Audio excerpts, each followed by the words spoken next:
आप देख रहे हैं यंग बाइट्स, मैं हूं आपके साथ पूजा ठाकुर। आज के हमारे योग की सीरीज़ में मैं बात करने जा रही हूं हेयर फॉल की। बालों का झड़ना जो है अक्सर बरसात के मौसम में देखा जाता है और कई सारे लोगों के पूरे साल भर ही बाल झड़ते रहते हैं, लेकिन बरसात में हेयर फॉल की ज़्यादा समस्या जो है वो सामने आती है। आज की हमारी चर्चा में हमारे साथ जुड़ने जा रहे हैं योग गुरु पराशर जी। इनसे हम बातचीत करते हैं और जानेंगे कि आखिर बालों को किस तरह से स्वस्थ रखा सके और क्या क्या चीज़ों का हमें उपयोग करना चाहिए और कौन कौन सा योग आसना जो है हमें बालों के जब झड़ता है तो उसके बाद हमें करना चाहिए। सबसे पहले आपका स्वागत है यंग बाइट्स में। जी जी। हेयर फॉल की बात की जाए तो काफ़ी लोगों को कई सारी समस्याएं आती है और ज़्यादातर बरसात में इन्हीं चीज़ों की शिकायत जो है वो देखने के लिए मिलती है। सबसे पहले बाल क्यों झड़ते हैं? देखो, बाल क्यों झड़ते हैं इसका एकमात्र कारण ये होता है कि हमारी बॉडी, हमारे शरीर के अंदर खुश्की की मात्रा ज़्यादा हो जाती है। जब अंदर ड्राई होता है तो हमारे बाल सफ़ेद भी होते हैं और बाल बार बार झड़ने भी लगते हैं। इसके लिए हमको नींद भी ज़्यादा लेनी चाहिए होती है और खान पान पे भी थोड़ा सा ध्यान देना पड़ता है। खान पान में जैसे कि आजकल के बच्चे हैं जो दूध नहीं लेते हैं, मलाई नहीं लेते हैं, परंतु परिश्रम भी नहीं करते हैं, अच्छी बात भी है, परंतु हमें शरीर पे थोड़ा सा मसाज जो है वो ज़रूर करनी चाहिए। तेल, सिर में तेल ज़्यादा लगाना चाहिए। आजकल के बच्चे, आजकल के जो लोग हैं वो तेल को वर्जित कर रखते हैं। और जो हम बाज़ार के जो हम तेल लेते हैं ना, तो चाहे वो आंवला केश है, कोई भी केश हो, परंतु इसमें कहीं तो कहीं केमिकल होता है। उससे सुगंध को देख के नहीं हम प्रयोग करना चाहिए, उसके गुणों को देखना चाहिए। तो कच्ची घानी लिखने से कच्ची घानी का तेल नहीं हो जाता है, परंतु अगर हो सके प्रयास करें कि हमें कहीं सचमुच ही कहीं जो घानी से जहाँ से निकलता, चक्की वगैरह जहाँ से कोल्हू से निकलता है, उन तेलों का प्रयोग करना चाहिए, अन्यथा सरसों के तेल का प्रयोग करना चाहिए। हफ्ते में एक बार हमें भरपूर सिर में तेल डालना चाहिए। और जिन लोगों को जो बीमारी लग चुकी है, मतलब कि जो बाल ज़्यादा जड़ रहे हैं, गंजापन आने लग रहा है, तो उनको थोड़ा दही लेकर थोड़ा सा 2 बूंद सरसों का तेल और थोड़ी सी मुल्तानी मिट्टी को लेकर उनको मिश्रित करके, मिक्स करके आधा घंटा रहने दीजिए। उसके बाद मुल्तानी मिट्टी का पूरे सिर में लेप कर दें।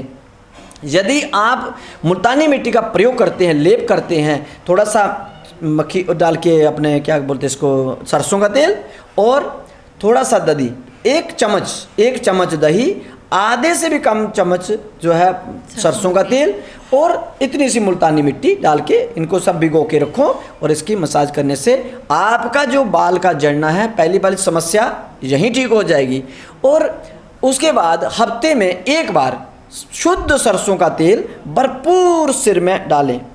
दूसरी बात कि हमें कंघी को बार बार करना चाहिए। जिन लोगों के बाल झड़ते हैं उनको ज़्यादा कंघी करनी चाहिए। कुछ लोग कहते हैं हमारे बाल बहुत झड़ते तो हम कंघी ही नहीं करते हैं, परंतु ऐसा नहीं होना चाहिए, उसको कंघी करनी चाहिए। मुल्तानी मिट्टी का जो मैंने बताया इसका प्रयोग कीजिए, ठीक हो जाएंगे। अन्यथा हमारे पास एक तेल भी है, अगर ज़रूरत पड़ेगी तो हम वो भी देंगे। जी, तो कई बार ऐसा देखा जाता है जब शुरू में बाल झड़ने शुरू होते हैं हम लोग उसको लाइटली लेते हैं, लेकिन उसके बाद जब गंजापन आने लगता है उसके बाद हम इतने बड़े बड़े ट्रीटमेंट्स लेने पड़ते हैं, लाखों हज़ारों खर्च जो है वो होने लगते हैं। ऐसे में हमें शुरू में ही किन किन चीज़ों का ध्यान, आपको अगर ये पैसे खर्च करके ट्रीटमेंट लेना पड़ता है कि हमारे बाल झड़ना रुक जाए, तो मैं तो आपको फ्री में दे देता हूं कि आपको जो है ना, बस इसी क्रिया को करते रहिए। जो नाखूनों को आपस में स्पर्श करिए, इस तरह से रगड़ते रहिए।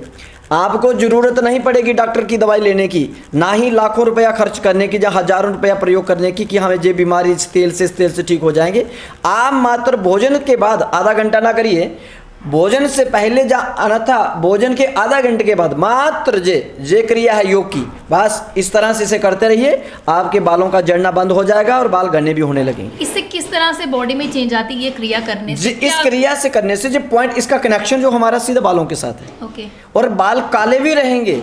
जिन लोगों के बाल काले नहीं है, जहाँ वो तो खैर पूरा काले तो होना संभव नहीं है, परंतु जिनके हो रहे हैं, वाइट होते जा रहे हैं, तो इस और रुक जाएंगे, वहीं के वहीं रुक जाएंगे, जहाँ है वहीं हो जाएंगे। 70 साल की एज तक भी आपके यहीं पे रहेंगे। बस इसको, इस क्रिया को, दोनों इन नाखूनों को रगड़े आपस में। तो पूरे दिन में कितनी बार करना चाहिए? आप कितनी भी बार कर सकते हैं, सिर्फ भोजन के आधा घंटे तक नहीं करना। तो कितने समय में इसका लाभ दिखना शुरू हो। आपको तो 4-5 दिन में ही लाभ दिखना शुरू हो जाएगा। जिनके बाल जड़ रहे हैं आप करिए, इस क्रिया को करते रहिए, 5 दिन के बाद आप नोट करिए आपके बाल झड़नों में कमी आ जाएगी। तो और किन किन चीज़ों का उपयोग करना चाहिए, क्या चीज़ें हमें खानी चाहिए? क्योंकि कहा जाता है कि बाहर से तेल लगाना, क्योंकि बड़े सारे प्रोडक्ट्स जो है वो मिलते हैं, लेकिन उसके साथ साथ वो दवाइयाँ भी देते हैं खाने, क्योंकि कहते हैं बाहर से बालों को स्वस्थ रखने के लिए इंसान का शरीर जो है वो अंदर से भी स्वस्थ होना चाहिए। मेरे ख्याल में अगर आपको दवाइयों का प्रयोग ना करते हुए अगर आप आहार विहार अपने भोजन पर ही अगर नियंत्रण कर लें तो आपका जो बालों का रुक जाएंगे और बालों का झड़ना बंद हो जाएगा। तो उसके लिए हम क्या लें क्या नहीं लें? सबसे पहले कि हमें नींद अच्छी लेनी चाहिए, नींद अच्छी लेनी चाहिए। तरह तरह के जो तेल हैं इनको नहीं लगाना चाहिए। हो सके तो शीर्ष आसन इसके लिए बहुत उत्तम होता है। किस तरह से वो करते हैं? शीर्ष आसन एक आसनों का राजा आसन है। एक गुरु की अध्यक्षता में ही सीखना चाहिए। इसे मैं आपको चाहूँ तो बता सकता हूँ, परंतु मैं नहीं कहता कि आप इसको बताऊँ, क्योंकि अगर आपने शुरू कर दिया तो अगर गलत हो गया तो वो राजा आसन है, उसका साइड इफेक्ट ज़्यादा होता है। इसलिए आप आइए, मैं आपको शीर्षासन सिखाऊंगा किन किन तरीकों से किया जाता है। जी, उसके अलावा खाने में हमें किन किन चीज़ों का ध्यान रखना है? हाँ, हमें जो जो आपके चाइनीज़ जो फूड है, आपके जो तरह तरह के जो बाहर केमिकल से बने, इन चीज़ों का परहेज करना चाहिए। अगर हम कुछ भी खा लें, जिस तरह से आपने ये उंगलियों का आसन जो ये आपने क्रिया बताई हुई, इसे करने से कुछ भी खा लें इसका मतलब ये नहीं है कि आसन से ठीक हो जाएगा, परंतु इससे आपको लाभ मिलेगा। आहार विहार पर थोड़ा सा ध्यान, प्रकृति के अनुसार भोजन हमारा लेना चाहिए।